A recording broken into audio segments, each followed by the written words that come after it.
నమస్తే, welcome to ABC news. ముందుగా headlines. గ్రామ సచివాలయ ఉద్యోగులకి చంద్రబాబు సర్కార్ గుడ్ న్యూస్. గ్రామ వార్డు సచివాలయ ఉద్యోగుల బదిలీలకి మార్గదర్శకాలను విడుదల చేసిన ప్రభుత్వం ఈ నెల 27 లోపు బదిలీలకి ఆన్లైన్ ద్వారా దరఖాస్తులు చేసుకోవాలని ప్రకటన.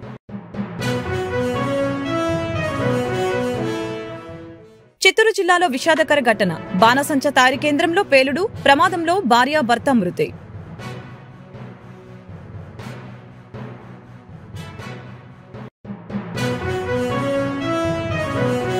సీఎం చంద్రబాబుకి 9 అంశాలతో కూడిన లేఖ రాశానని మాజీ మంత్రి వడ్డే శోభనాద్రేశ్వరరావు వెల్లడి.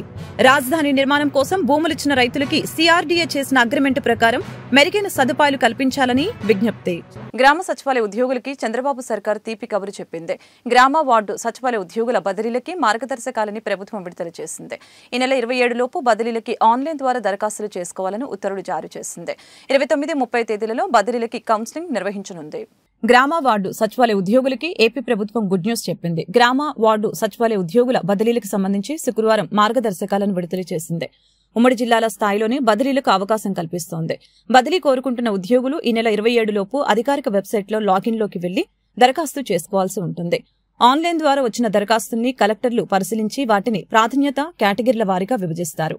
ఈ నెల 29, 30 తేదీల్లో బదిలీల కౌన్సిలింగ్ కి దరఖాస్తు చేసుకున్న గ్రామ వార్డు సచివాలయ ఉద్యోగులు హాజరు కావాల్సి ఉంటుంది.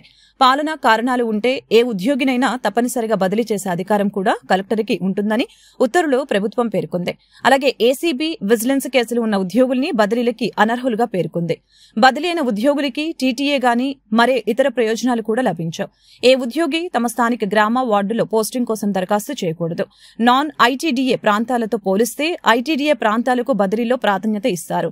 మ్యూచువల్, స్పౌస్, మెడికల్, విభిన్న ప్రతిభావంతులు, వితంతువులు, గిరిజన ప్రాంతాల్లో 2 ఏళ్లు మించి పనిచేసిన వారు బదిలీకి అర్హులుగా ప్రభుత్వం పేర్కొంది. చిత్తూరు జిల్లాలో బాణసంచ తయారీ కేంద్రంలో భారీ పేలుడు సంభవించింది. ఈ ప్రమాదంలో భార్యాభర్తలు ఇద్దరు మృతి చెందారు. పేలుడికి గల కారణాలపై అధికారులు ఆరా తీస్తున్నారు. ఏపీలో చోటు చేసుకుంటున్న వరుస ప్రమాదాలు అందరినీ భయభ్రాంతులకి గురి చేస్తున్నాయి.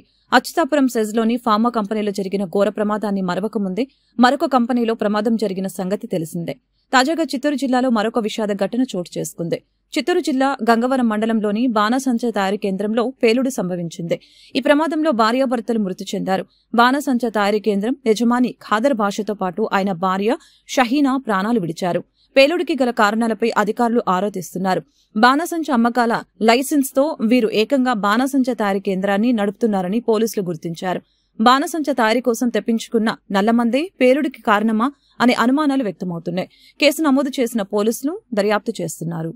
పూజ చేస్తున్నప్పుడు పేలిన సౌండ్కి దేవస్థానం షేక్ అయ్యి లైట్లు ఆఫ్ అయ్యి మళ్ళీ ఆనయ్యా పటాసులు పెడితే కాదుండింది దానికి మళ్ళీ వస్తే ఈ మాదిరిగా అయిపోయింది. పెద్ద పేలుడు, అది భయంకరమైన పేలుడు. అది అంతా ఇంత కాదు, పెద్ద పేలుడు భయంకరంగా వచ్చింది. పలనేరు వాళ్ళు కూడా ఫోన్ చేసినారు, ఏమా సౌండ్ ఉండేసి అంత పెద్ద సౌండ్ వచ్చింది. పక్కన ఎవరైనా అంటే మటాషా అంత అందరూ దేవస్థానంలో ఉండు కాబట్టి బచావ్ అయిపోయినారు. నలుగురు పిల్లలు ఎప్పుడు ఉంటా ఉంటారు మీరు వెనకాలనే. ఆ నలుగురు ఆటకు పోయిన దానికి చాలా మంచిదైంది, లేదంటే చాలా ప్రమాదం జరిగింది. ఎవరు ఉండి అందరూ దేవస్థానం దగ్గర పోయిన పూజ పెద్ద పూజగా చేస్తాము శుక్రవారం కాబట్టి అందువల్ల చాలా కాపాడలేదు అంతే.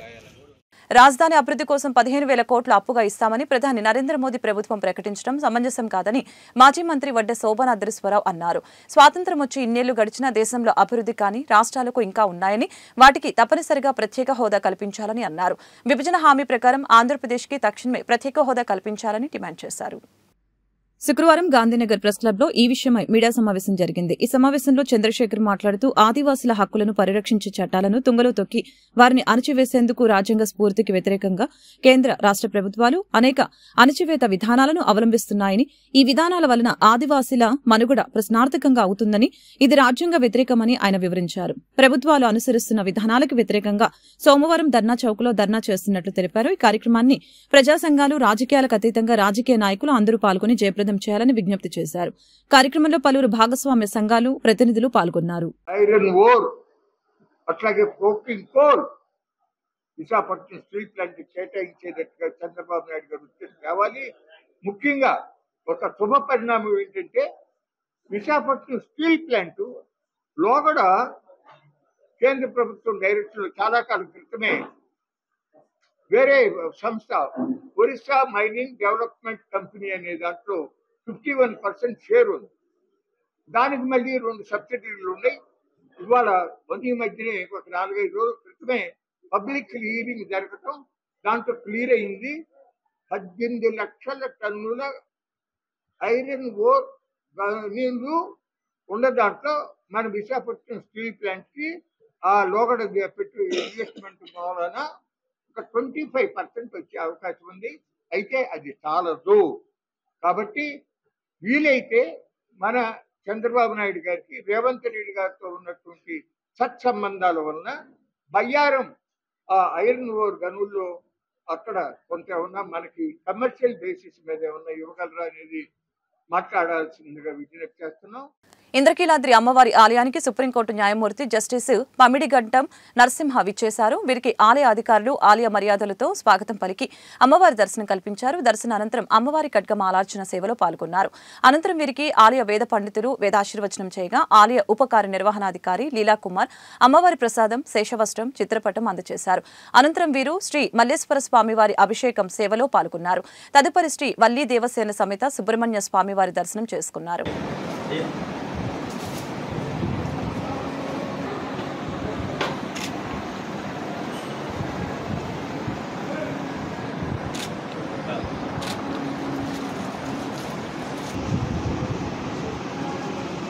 భూ బాధితుల రాష్ట్ర సదస్సుని జయప్రదం చేయండి సిపిఐ జిల్లా కార్యదర్శి జంగాల అజయ్ కుమార్ పిలుపునిచ్చారు.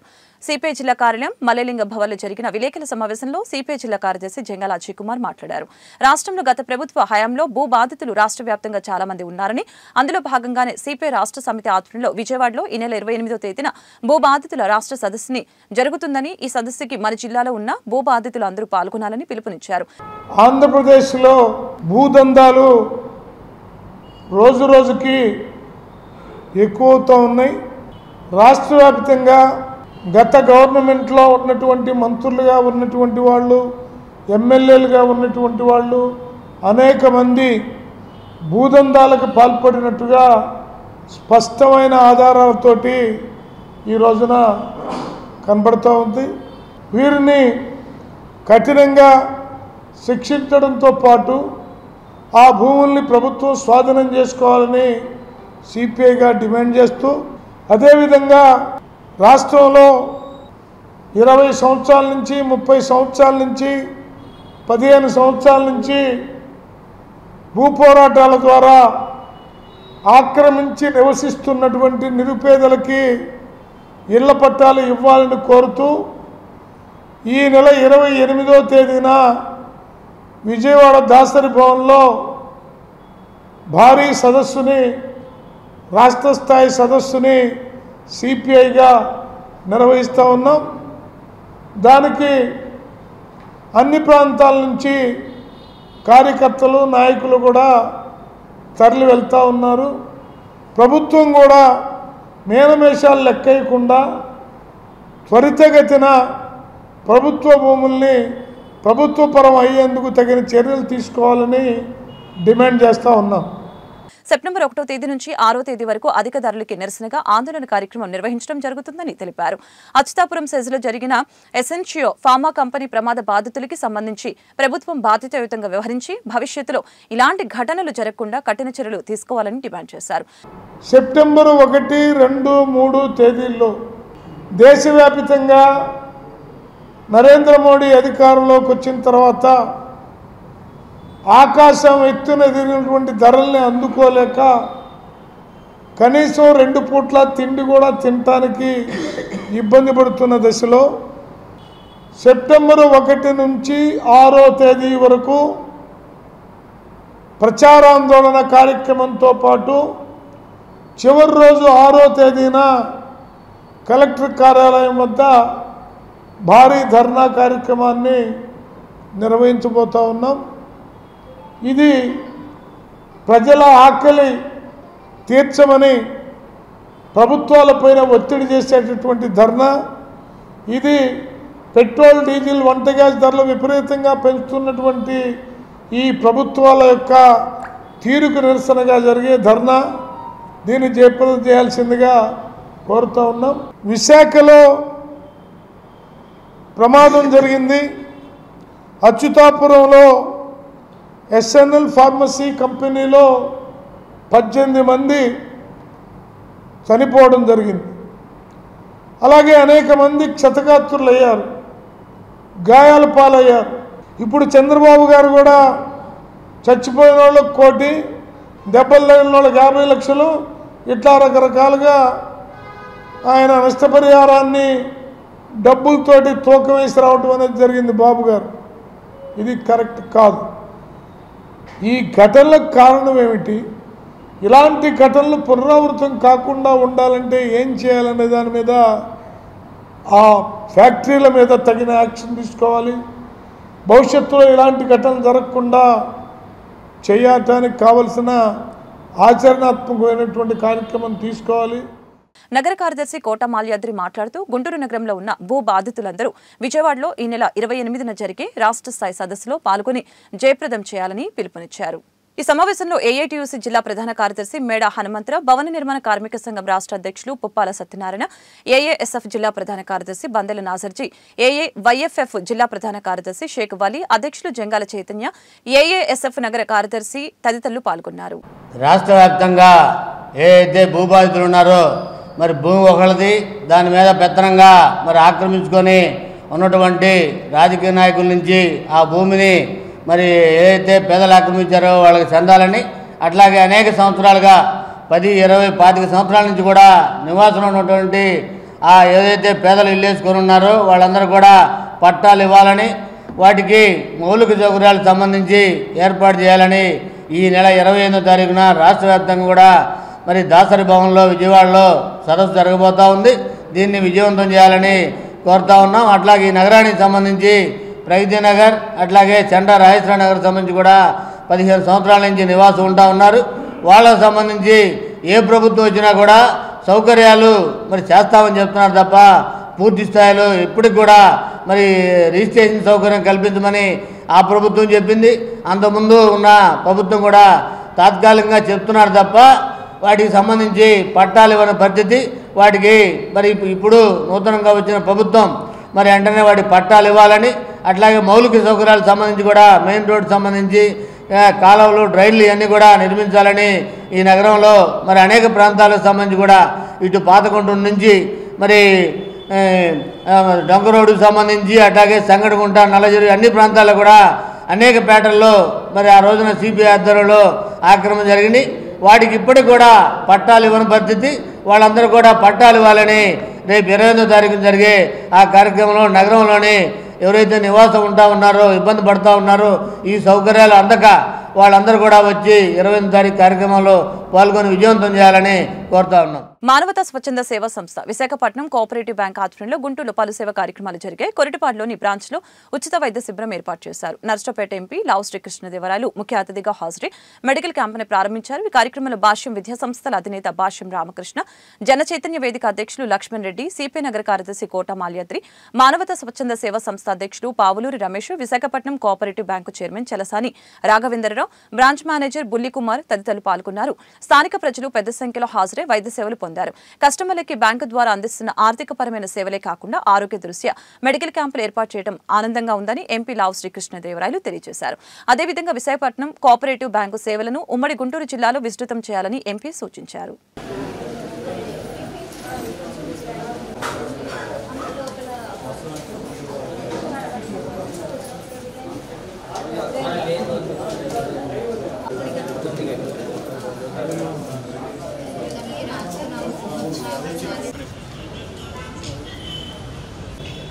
సార్ అందరికి చూడండి. ఇప్పుడు మాల్యాద్రి గారిని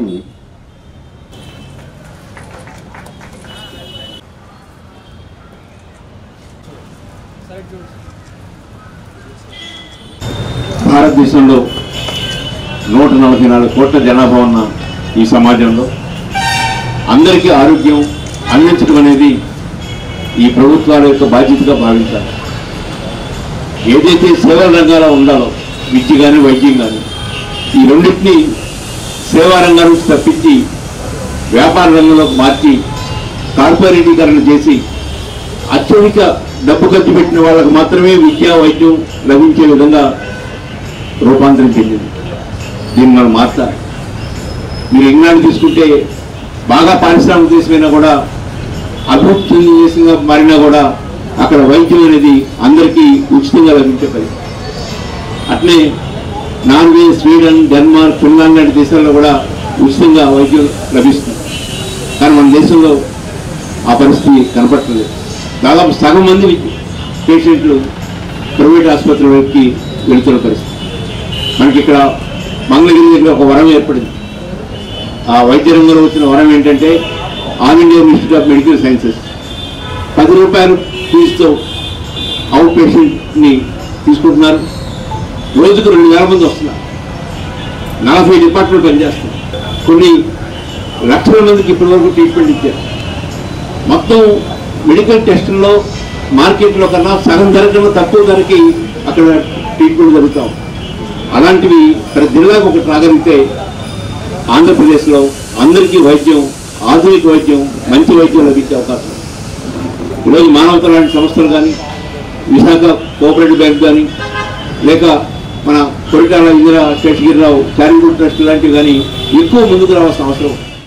మరి సేవా కార్యక్రమాలు కూడా ఒక్క వ్యాపార దృక్పథంలో కాకుండా సేవా కార్యక్రమాలు కూడా నిర్వహించాలని మరి ఇక్కడ ఈ నగరంలో ఉన్న మరి డాక్టర్లు పెద్ద డాక్టర్లందరూ కూడా పిలిచి గత సంవత్సరం కూడా క్యాంపులు నిర్వహించాం.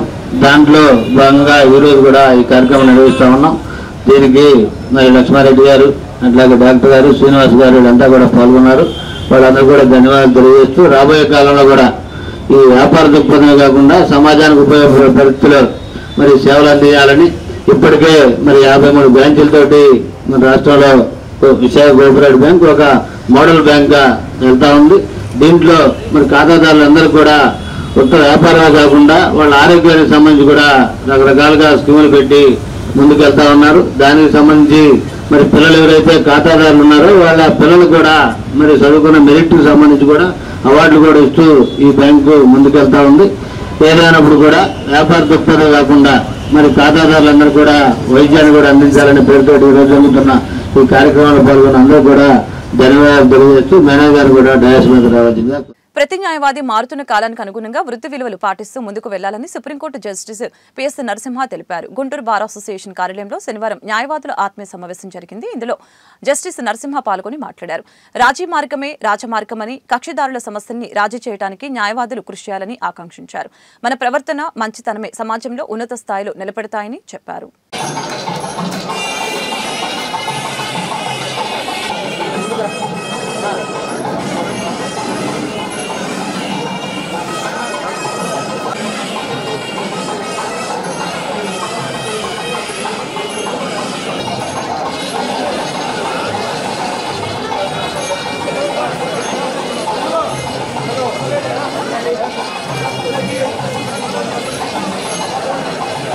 Jurisdiction after jurisdiction and placed it in the hands of tribunals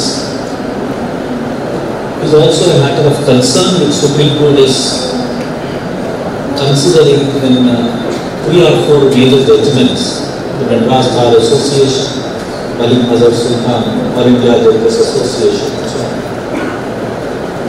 So where do the civil courts, what is the scope, what will be the future of civil courts? Very importantly, when we talk of alternative disputes or dispute resolution in the form of arbitration, in the form of mediation, original conception is there are certain relationships which are simple and resolution can easily be brought about. For such matters, you don't need a very well-trained judge. Somebody who has objectivity can resolve the problem. If 2 brothers are unable to live together with a joint family property, should their intention to separate take 15 years, 20 years, 25 years? 70 years have passed after the making of the Constitution.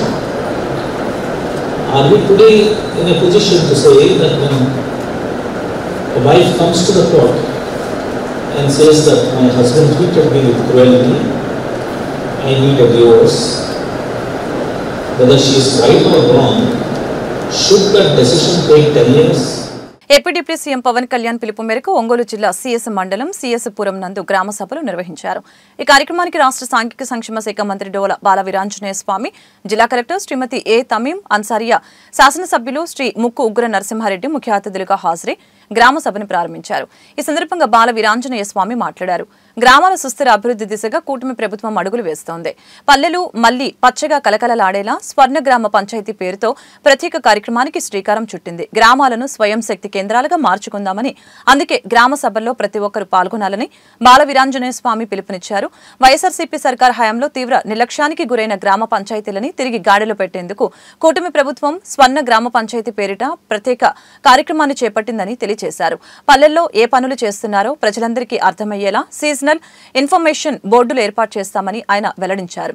గ్రామాల ప్రత్యేకతల్ని బ్రాండ్తో ఆదాయం పెంచుతామని తెలిపారు.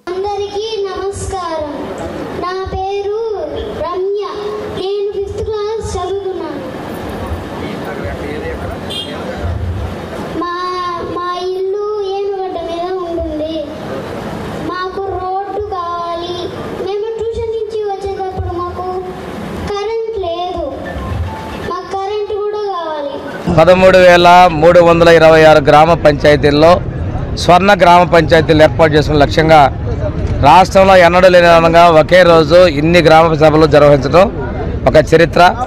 ఈ చరిత్రకు ప్రోత్సహించినటువంటి నాంది పలికినటువంటి ప్రీతమ ముఖ్యమంత్రులు శ్రీ నారా చంద్రబాబు నాయుడు గారికి, ఉప ముఖ్యమంత్రి శ్రీ కొణిదెల పవన్ కళ్యాణ్ గారికి మేము ప్రత్యేకంగా ధన్యవాదాలు తెలియజేస్తున్నాం. ఈ గ్రామాల్లో సిమెంట్ రోడ్లు, కాలువలు, అదేవిధంగా మంచినీళ్లు, ప్రతి ఇంటికి విద్యుత్తు, గ్యాసు, అదేవిధంగా మనకి పంట కాలువలు, గోకులాల షెడ్లు, మేకలకి గొర్రెలకి షెడ్లు, అదేవిధంగా సామాజిక వనీకరణం, పొలాల అభివృద్ధి, ఇటువంటి వ్యక్తిగత పనులతో సహా అన్నింటి నిర్మాణాల్లో పూర్తి చేసుకునే విధంగా ప్రణాళికలు సిద్ధం చేసుకోవడం జరిగింది. గతంలో ఉపాధి హామీ పథకం ద్వారా చాలా అవినీతి, అక్రమాలు జరిగాయి. ఈ రోజున మేము మా ముఖ్యమంత్రి గారు ప్రమాణ స్వీకారం చేసిన తర్వాత కొన్ని సంతకాలు పెట్టారు. కష్టకాలంలో కూడా పెన్షన్లు పెంచి పంపిణీ చేయడం జరిగింది. అదేవిధంగా ప్రమాదమైనటువంటి ల్యాండ్ టైటిల్ చట్టాన్ని కూడా రద్దు చేయడం జరిగింది. అదేవిధంగా స్కిల్ డెవలప్మెంట్ కోసం స్కిల్ సెన్సస్ను చేయడం జరిగింది. యువతకి మనం 10 ఉద్యోగాల కోసం డిఎస్సి ద్వారా ఉద్యోగాల నోటిఫికేషన్ ఏర్పాటు చేయడం జరిగింది. అంతేకాకుండా మనం అన్నా క్యాంటీన్లు కూడా నిన్న 15వ తారీఖున తిరిగి ప్రారంభించుకోవడం జరిగింది. ఇవన్నీ కూడా చూసుకున్న తర్వాత అభివృద్ధిని, సంక్షేమాన్ని పరిగెత్తించి 2 కళలాగా సమపాలనలో తీసుకుపోయిన ప్రభుత్వం మన ప్రభుత్వం ఉంది. విజన్ 2047 దృష్టిలో పెట్టుకొని ఈ రాష్ట్ర అభివృద్ధికి ఈ రోజునటువంటి తెలుగుదేశం, జనసేన, బీజేపీ ప్రభుత్వాల ఎన్డీఏ ప్రభుత్వం కృషి చేస్తుంది. ఇందులో భాగస్వామైన ప్రజలందరికీ కృతజ్ఞతలు తెలియజేస్తూ, సమస్యలు ఇంకా ఏమైనా ఉన్నా ఇది అంతం కాదు, ఇది ఆరంభం మాత్రమే. ఏ సమస్యలున్నా తీసుకొచ్చి గ్రామ సభలో చర్చించి వాటికి పరిష్కారం చూపెడతాం. ఈ ప్రాంతంలో జరిగినటువంటి భూమాఫియాని అరికెట్టే విధంగా మేము చర్యలు తీసుకుంటామని తెలియజేస్తాం. ఈ ప్రాంతంలో ఉన్న సమస్యల పట్ల కూడా పూర్తిగా విని వాటిని కార్యరూపం దాల్చేదానికి కృషి చేస్తామని చెప్పిన అటు జిల్లా కలెక్టర్ గారికి మరియు మంత్రి గారికి అభినందనలు తెలియజేస్తూ, ఎందుకంటే ఈ వెనకబడ్డ ప్రాంతంలో ఇటువంటి సదస్సులు జరగ వల్ల ప్రజలు స్వచ్ఛందంగా ముందుకు వచ్చి ఈరోజు చెప్పడం జరిగిందని తెలియజేస్తూ ఉన్నాం. ఏవైతే సమస్యలు ప్రజలు చెప్పారో తప్పకుండా వాటిని పూర్తి చేయడానికి సాయశక్తులు కృషి చేస్తాం. ఈ సందర్భంగా తమీం అన్సారియా మాట్లాడారు. 4 అంశాలతో గ్రామీణ అభివృద్ధికి కార్యాచరణ ప్రణాళిక రూపొందించనుందని తెలిపారు. ప్రతి గ్రామంలో ఏ పనులు చేయాలో చర్చించి దగ్గర ఉండి చేయించుకోవాలని తెలిపారు. ప్రకాశం జిల్లాలో 729 గ్రామాలు గ్రామ సభలు జరుగుతున్నాయని తెలిపారు. ప్రత్యేకంగా ల్యాండ్ సంబంధిత ఇబ్బందులపై ప్రత్యేక దృష్టి పెడతామని తెలిపారు. గ్రామాలలో ఏ సమస్య ఉన్నా మీకోసం కార్యక్రమంలో తెలియచేయవచ్చని తెలిపారు. కార్యక్రమంలో అధికారులు, గ్రామ ప్రజలు పాల్గొన్నారు. మన రాష్ట్ర వ్యాప్తంగా అన్ని గ్రామ పంచాయతీలో ఒకే రోజున గ్రామ సభ జరుగుతుంది. మన ప్రకాశం జిల్లాలో 729 గ్రామ పంచాయత్స్ ఉన్నాయి. అన్ని పంచాయత్స్లో కూడా ఈరోజు గ్రామ సభ జరుగుతున్నాయి. ఆ గ్రామ సభలో ఏమేం ఐటమ్స్ని ముఖ్యంగా మనం అక్కడ డిస్కస్ చేసి రెసల్యూషన్స్ పాస్ చేయాలని మనకు స్టేట్ నుంచి కూడా ఇవ్వడం జరిగింది. దాని తప్ప ఇంకా ఏ అజెండా ఐటమ్స్ గ్రామ సభలో వారు డిస్కస్ చేయాలనుకుంటున్నారో అది కూడా చేయవచ్చు అని చెప్పడం జరిగింది. దాని ప్రకారం ఈరోజు ఇక్కడ మన్రేగా కింద ఇప్పటిదాకా జరుగుతున్న పనుల గురించి, తర్వాత ఈ సంవత్సరం ఏ వర్క్స్ ఈ గ్రామ పంచాయతీలో చేయబోతున్నాం గురించి అది కూడా మీ అందరికీ కూడా చెప్పడం జరిగింది. దాదాపు 4,60,00,000 విలువైన డిఫరెంట్ వర్క్స్ ఈ విలేజ్కి శాంక్షన్స్ చేయడం జరుగుతున్నది. సో మీరు అందరూ కూడా ఇక్కడ ఈ విలేజ్లో ఉన్న ప్రాబ్లమ్స్ గురించి చెప్పారు. ముఖ్యంగా ల్యాండ్ ఇష్యూస్, ఇక్కడ ఫీల్డ్ మీద ఒకరు ఉంటే ఆన్లైన్లో రికార్డ్స్లో వేరు పేరు ఎక్కించడం, ఇటువంటి ఎక్కువ ఇష్యూస్ ఉన్నాయని చెప్పడం జరిగింది. నేను ఇక్కడ వచ్చిన తర్వాత నాకు ఈ మండల్ నుంచే ఎక్కువ కంప్లైంట్స్ వచ్చాయి. దానికి వెంటనే ఎంక్వైరీ చేసి ముందు ఉన్న తహసీల్దార్ కూడా అటువంటి ల్యాండ్ ఇష్యూస్లో ఎక్కువ చేశారని రిపోర్ట్ వచ్చింది కాబట్టి యాక్షన్ కూడా తీసుకోవడం జరిగింది. ల్యాండ్ విషయంలో మాత్రం మనము చాలా స్ట్రిక్ట్గా ఉంటాము. ఇప్పుడు కొత్త తహసీల్దార్ ఇక్కడ పెట్టడం జరిగింది. ఇక్కడ ఏ ఇష్యూస్ అయినా మీరు కంప్లైంట్స్ ఇవ్వవచ్చు. ప్రతి ఒక్క కంప్లైంట్ని కూడా మనము చాలా సీరియస్గా. వార్తను ముగించే ముందు ముఖ్యాంశాలు మరొకసారి. గ్రామ సచివాలయ ఉద్యోగులకి చంద్రబాబు సర్కార్ గుడ్ న్యూస్. గ్రామ వార్డు సచివాలయ ఉద్యోగుల బదిలీలకి మార్గదర్శకాలను విడుదల చేసిన ప్రభుత్వం ఈ నెల 27 లోపు బదిలీలకి ఆన్లైన్ ద్వారా దరఖాస్తులు చేసుకోవాలని ప్రకటన.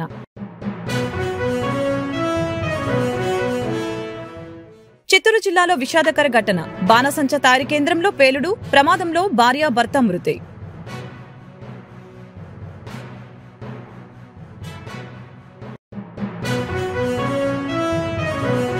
సీఎం చంద్రబాబుకి 9 అంశాలతో కూడిన లేఖ రాశానని మాజీ మంత్రి వడ్డే శోభనాద్రేశ్వరరావు వెల్లడి.